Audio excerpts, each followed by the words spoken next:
The new school year has just begun. Jana Kendall, a third grader at South Central Elementary School, has had difficulty in school for a number of years.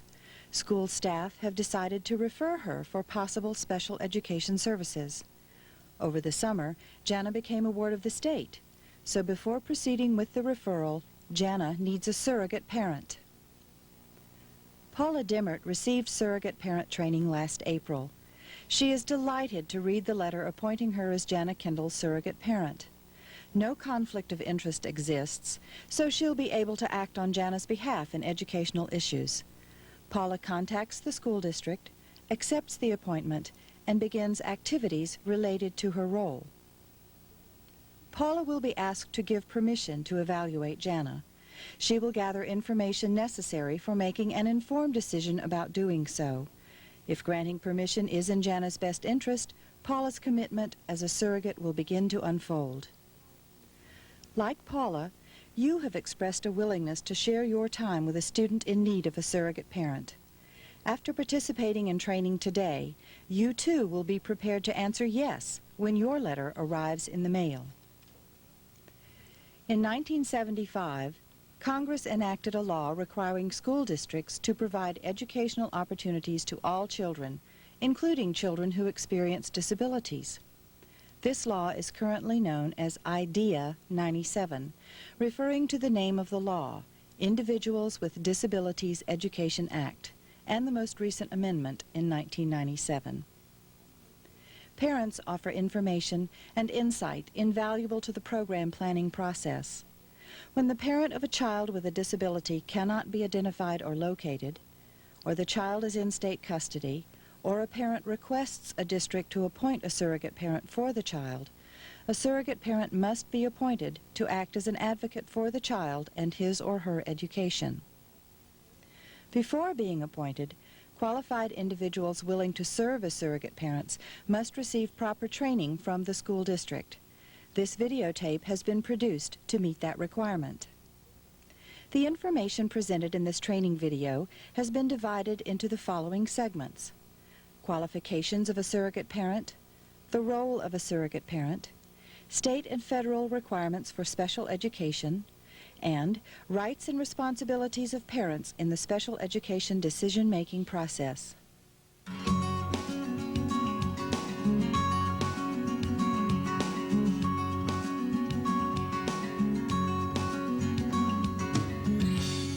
Qualifications of a surrogate parent.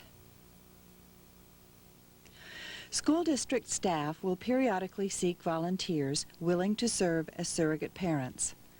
District personnel will determine if each volunteer is qualified to be a surrogate parent. Qualifications include assurance that each volunteer has or is willing to acquire knowledge about the special education needs of the student so that adequate educational representation can be provided. Assurance that each volunteer is willing to commit the time and energy necessary to effectively present and advance the best interest of the child in educational matters, including special education and the general curriculum. Facts that show that each volunteer is not an employee of a public or private agency involved in the care or education of the child. Facts that show that each volunteer does not have any interests which will conflict with the child's interests in the area of special education. And assurance that each volunteer is willing to participate in training to become a surrogate parent.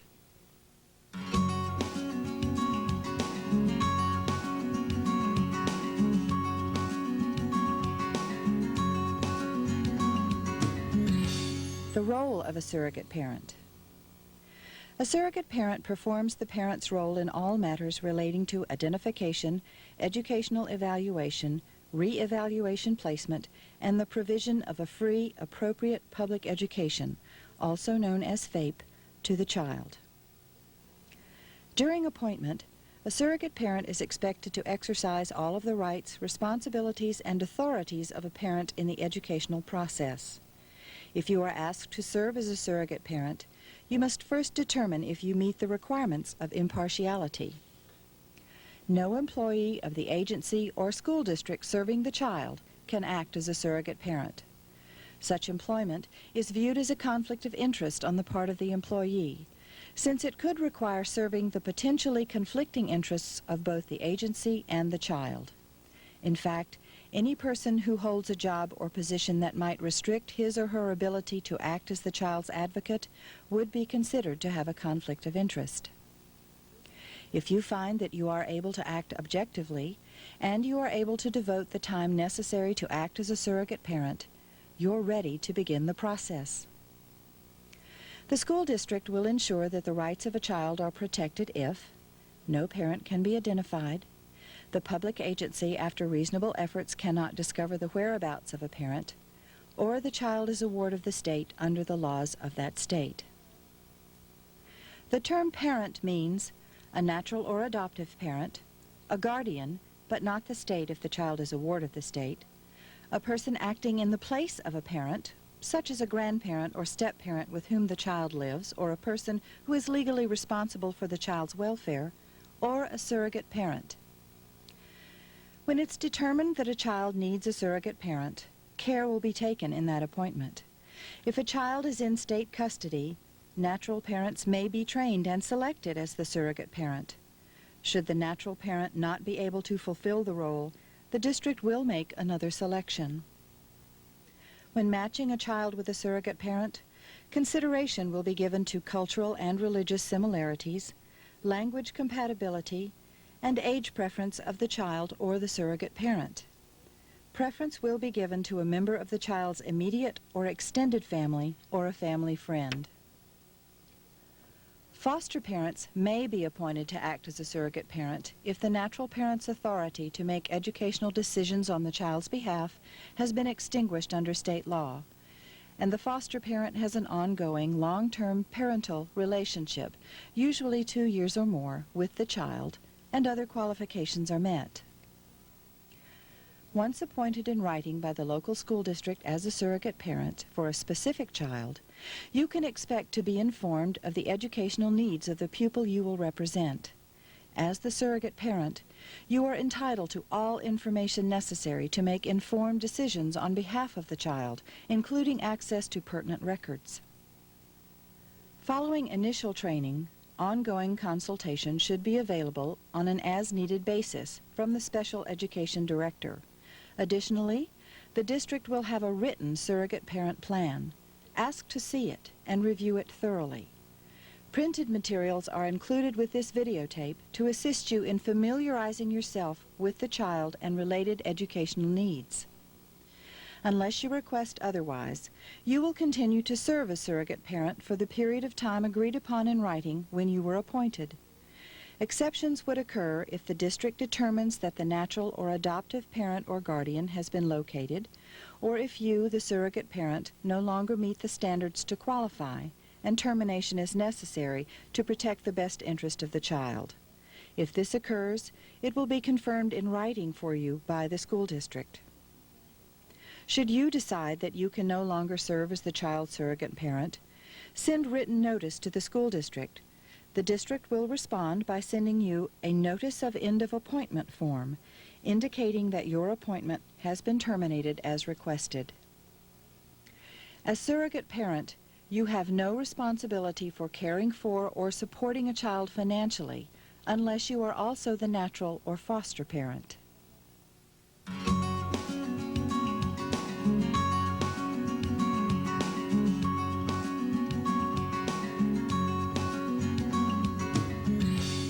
Federal and state requirements. IDEA 97, the Individuals with Disabilities Education Act 1997, provides the following rights. 1.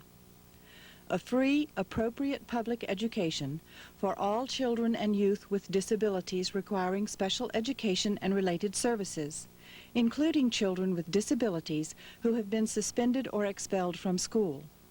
FAPE must also be provided, with some limitations, to students under age 22 in adult correctional facilities. 2. Procedures for evaluation and determination of eligibility. 3. Individualized education programs, often referred to as IEPs. 4. Parental participation in planning and decision-making. 5. Least restrictive environment, to the maximum extent appropriate, which means education with children who are not disabled. And 6. Due process procedures for parents and children.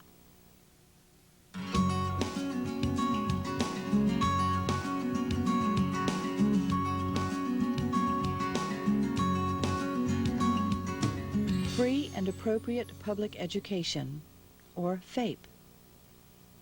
Free means without charge to the parent. Appropriate means provided in conformity with a developed individualized education program. Public means at public expense, under public supervision and direction. Education means preschool through secondary education for students ages 3 through 21, including children with disabilities who have been suspended or expelled from school, which meets the standards, regulations, and policies issued by the Department of Education and Early Development.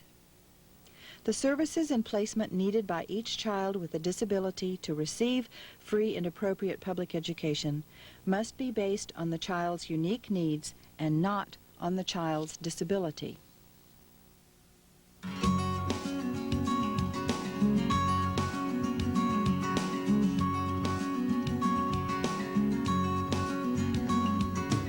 Evaluation, re-evaluation, and eligibility. A child experiencing difficulty will be referred for an evaluation. Before an evaluation begins, the parent must give signed consent for the evaluation to take place. State-mandated procedures assure that testing must be comprehensive and non-discriminatory.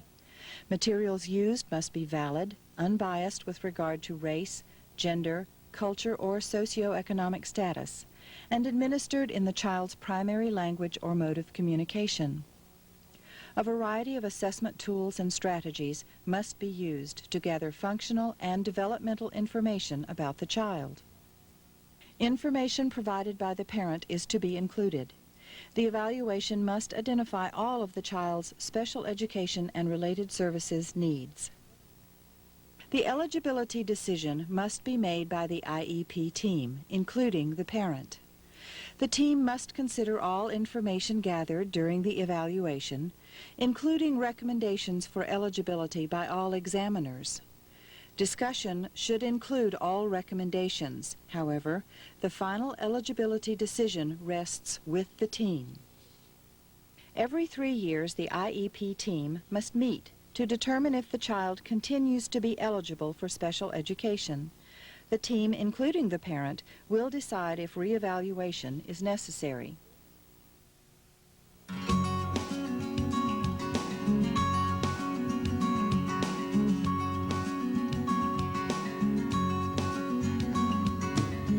Individualized Education Program, or IEP. Once determined eligible for special education, an individualized education program must be developed for the child. The program is most often referred to as an IEP. Many steps are involved in the development of the IEP. The IEP is a written statement for a child with a disability that clearly states what kind and amount of services the child will receive, who will provide the services, and where the services will be provided. Before the IEP can be implemented, the district must obtain signed permission to place the child in a special education program. After the initial development of the IEP, it must be reviewed annually to reflect progress toward meeting the goals and objectives of the IEP and to include new goals and objectives for the upcoming year.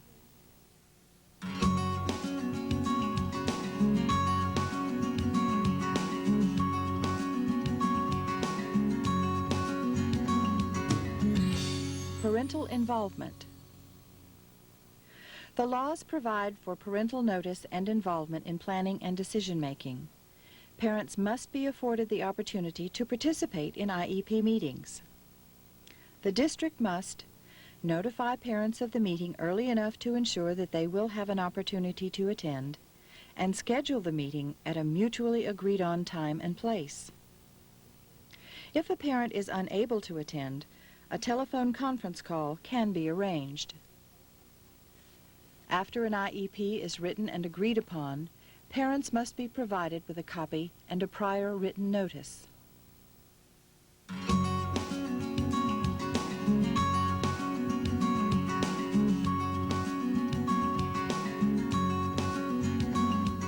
Least restrictive environment.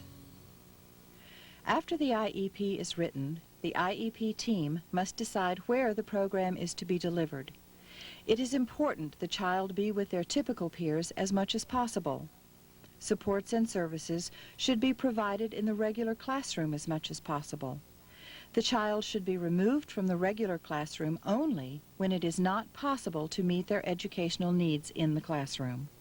The school must provide a continuum of placements to meet the needs of children with disabilities. The continuum must include the following educational placements: instruction in regular classes, special classes, special schools, home instruction, and instruction in hospitals and institutions. Services such as a resource room or itinerant instruction must be available in conjunction with regular class placement.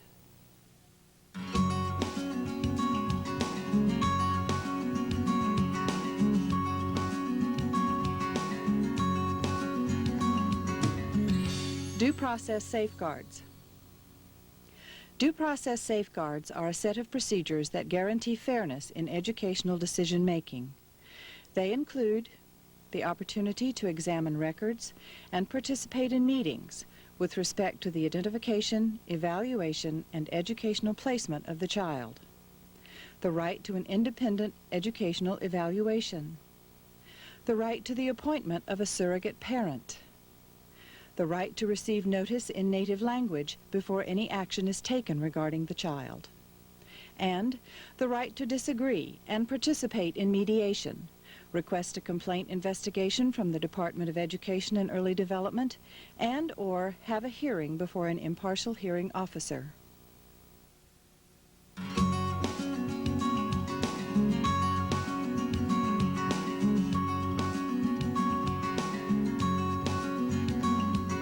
Rights and responsibilities. Parents' rights, detailed in state and federal laws, are the rights also afforded you as a surrogate parent. It is your responsibility as a surrogate parent to exercise the rights on behalf of your assigned child. As a surrogate parent, you might first come into contact with the school when the child is referred for an evaluation. The child may have been having difficulty in class, and after trying different methods of instruction, the classroom teacher has referred the child for an evaluation. You would be asked to sign a form giving the district permission to evaluate the child. The school is required to tell you why they wish to evaluate and what kinds of tests they would like to use. Your task is to determine whether or not to give the permission. The child cannot be evaluated without your permission. At that time, as well as others, you would most likely examine records before giving consent for testing. Records to be reviewed could include tests performed in years past, report cards, confidential reports, and health records. You may also request conferences with the child's teacher or other individuals who know the child. If the group, usually the IEP team, including the parent, has determined that the child is eligible for special education, you will be asked to participate in the development of the IEP. Districts are required by state and federal law to develop an IEP for each child with a disability found to be in need of special education. The IEP is written by a team of people from the school or agencies involved, including the child's parents, or in this case, you, the surrogate parent. This meeting is held so that a program can be designed to meet the child's unique needs. You, as a member of the IEP team, must help determine what the annual goals and short-term objectives should be for the child. You will help determine what special services may be required and what placement or setting is required for them to be achieved. Beginning with the school year during which the child reaches age 14, the child must also be invited to the IEP meeting. The child will participate in the development of the IEP, which now includes secondary transition. The IEP will address the identification of and planning for educational courses that the child will be taking in each grade after turning 14 years old. Beginning with the school year during which the child reaches age 16, the IEP team must consider needed transition services in the following areas: instruction, related services, community experiences, employment, and post-school adult living objectives. If appropriate, the statement must also address daily living skills and a functional vocational evaluation. Secondary transition activities address the needs of the child related to the transition from school to adult living. You should be an active participant in the decision-making process. Insist that terms be defined and that professional jargon be explained. During an IEP meeting, you will be asked to sign the IEP to acknowledge your presence at the meeting in which the IEP was developed. When the very first IEP is complete, you will be asked to sign permission for initial placement in special education. The IEP must be revised and updated at least once a year. As long as you are the child's surrogate parent, you will be asked to participate in IEP meetings. If at any point in the process you disagree with the school district, there are procedures in place for you to voice your disagreement. As the surrogate parent of the child, you may request that the district participate in mediation to resolve the disagreement. Mediation provides the opportunity for all parties to present their points of view and stimulates mutual problem-solving efforts. Positive relationships between parents and the school are promoted. Mediation helps parents and school staff focus on what they have in common, the child, rather than on the issues that divide them. The special education mediation process is voluntary and confidential.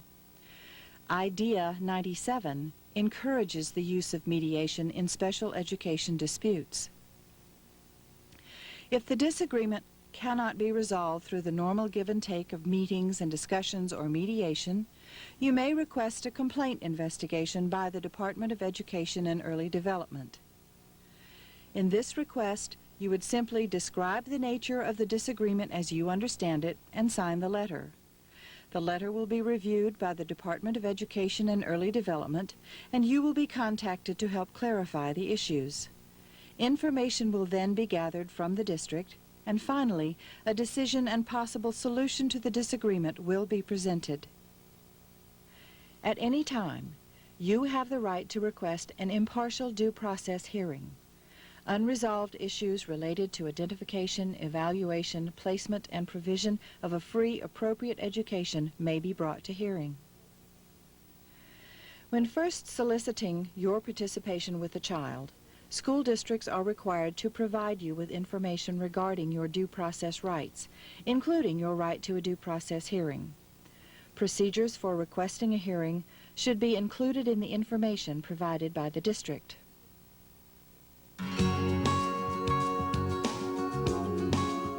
As a surrogate parent, you will not be able to, nor are you expected to replace the child's parents in all aspects of life. If you remain objective and always keep the child's best educational interests in mind, you should find your experiences as a surrogate parent both stimulating and rewarding.